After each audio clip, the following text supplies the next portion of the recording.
Hi, my name is Miró, and today I'm going to explain you what is a trial balance. Well, a trial balance is a report presented at the end of a period, usually a month, listing the ending balance of debits and credit of an entity in the order that they appear in the general ledger. The trial balance has some sections, which are the account number, the account's names, the debit balance, and the credit balance. And the accounts have to be reported in this order. First the assets, then liabilities, then equity, then the dividends.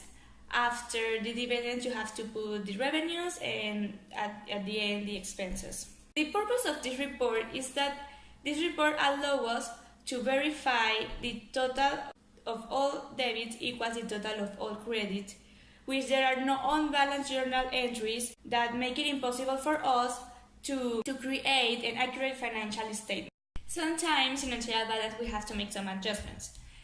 For example, making an adjusting entry for a prepaid expense is a debit to an expense and a credit to an asset.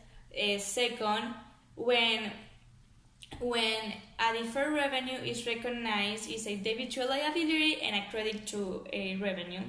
Third, when we want to record a actual liability, is a debit to an expense and a credit to a liability. And fourth, to record an accrued revenue is a debit to an asset that should be a receivable and a credit to a revenue. After the adjusting entries have been posted and any error has been corrected, the adjusted trial balance has been created, and it is typically printed and stored in the year-end book. Well, from the adjusted trial balance, we can create two financial statements, which are the income statement and the balance sheet. First, we create the income statements using the revenues and expenses from the trial balance.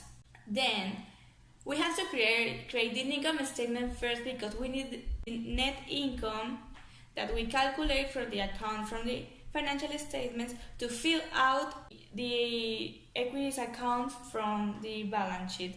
And then we use the assets and liabilities from the adjusted trial balance to create the balance sheet. Okay, as the adjusted trial balance have their sections, the income statement and the balance sheet have their sections too. The income statement sections are the operating sections and the non-operating sections. The operating section is filled with revenues and expenses, and the non-operating sections is filled with other revenues and gains, other expenses or losses, the finance costs, and the income tax expense. Well, the sections for the balance sheet are three: assets, liabilities, and shareholders' equity. The assets are divided in current assets, long-term assets, or property and equipment, the intangible assets, and other assets. The liabilities are divided in current liabilities and long-term liabilities, and the shareholders' equity are divided in common stocks and retained earnings. Well, that's it. Thank you.